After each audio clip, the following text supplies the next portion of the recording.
If Aragorn was the heir of Isildur and had a claim to the throne of Gondor, then were his ancestors not also heirs of Isildur?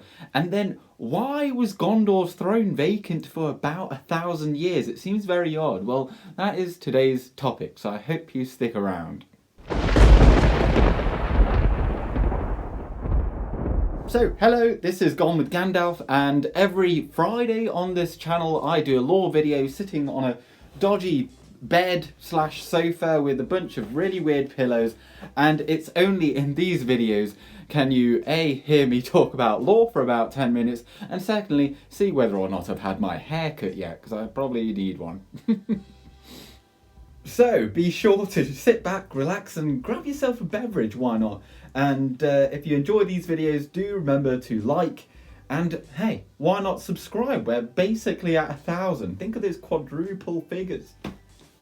Okay, well, it's easiest to talk about why was Aragorn the one to ascend to the throne after about 1,000 years. So we're going to first talk about eligibility. So, was he eligible?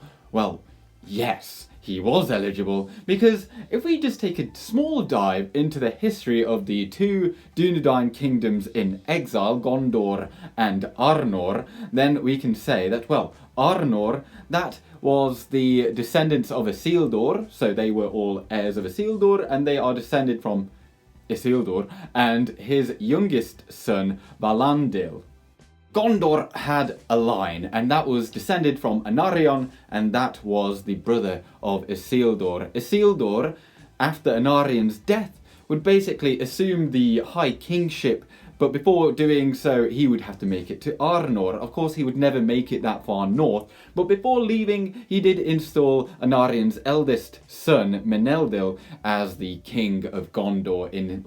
He was kind of like a caretaker king, if you want to call it that. Of course, Isildur would then die in the disaster of the Gladden Fields on his way back home, and that would leave his very young son Valandil as his heir. And he obviously did not have the power or the will to kind of join the two kingdoms together under his high kingship. And for that reason, there's a bit of a severance then between the two kingdoms. Meneldil became the king in chief down in Gondor, and then Valandil would rule in Arnor. Due to this then, you have a bit of a, what would you call it? An estrangement of the two kingdoms, and over a period of hundreds of years, perhaps a couple of thousand years, they would become very different realms indeed. But that claim to the throne of Gondor never vanished from those that were heirs of Isildur. And actually, they would get even stronger. Arvedui would marry the daughter of the king of Gondor, King Ondahur. He would marry his daughter, and her name was Firiel. The king of Gondor, Ondahur, he actually got killed fighting some of the Easterlings, or the Wain Riders to be specific. And it's at this moment there could have already been a joining of the two kingdoms, because Firiel was the only heir to King Ondahur. And under Númenórean law, she would have been the ruling queen at that point. And then Arvedui at that point, he's probably pretty happy, because he's like, well, I've got two kingdoms now. But it was not going to be that easy. So why not then? Why not just join the two houses at that point? Well, just like in our own times, politics kind of got in the way of that.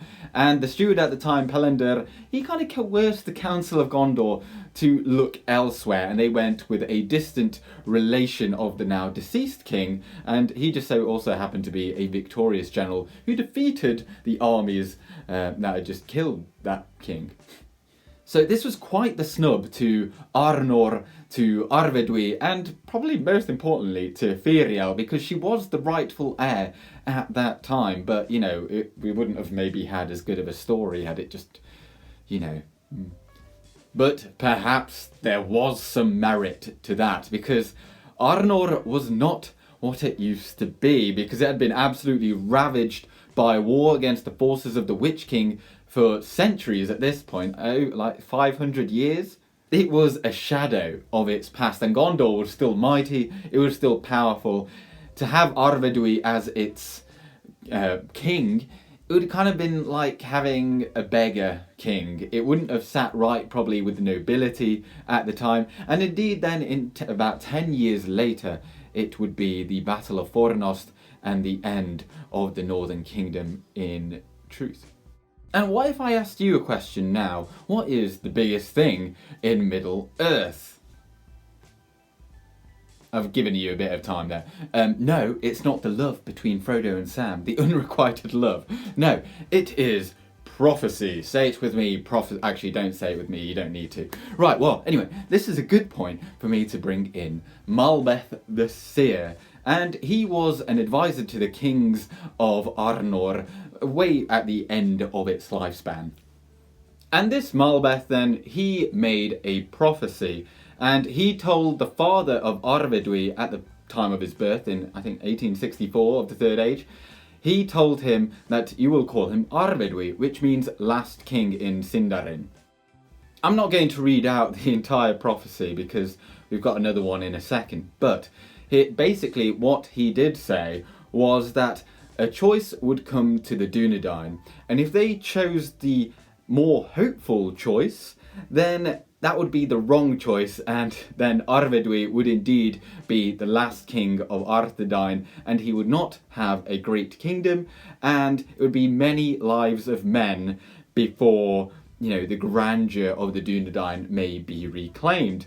And that's quite ominous, really. And you could say many lives of men is about 1,000 years. So just keep that in mind for a moment, because Malbeth did have a second prophecy, and this is all kind of setting up for the eucatastrophe.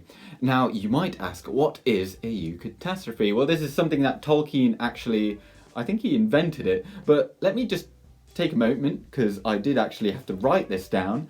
A eucatastrophe, a sudden and favourable resolution of events in a story, or just, a happy ending.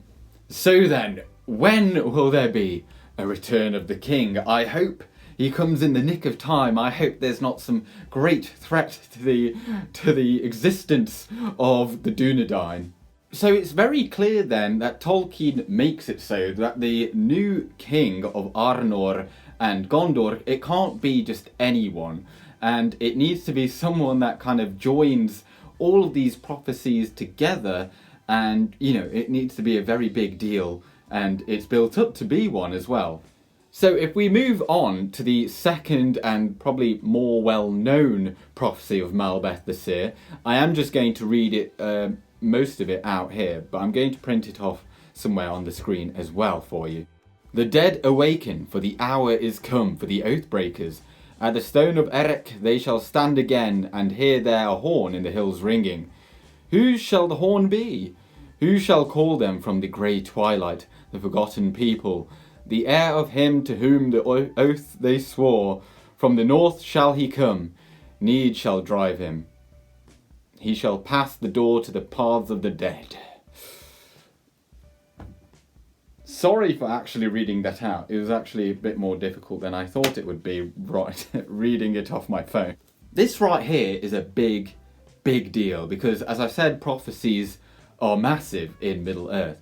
And this wasn't specifically about Aragorn either. This was about the one who was going to probably become the king of Gondor and Arnor. And this was the moment, really, that it becomes clear that Aragorn is going to become the king. Like, you can kind of, you can see the signs already, because he already took up the mantle of someone that was going to become more than just the heir of Isildur. He already took Narsil from Rivendell, and that was only to be reforged once the true heir of Isildur was ready to step forward, and that was Aragorn, of course. However, this tidbit of lore, this is already over 1,000 years old.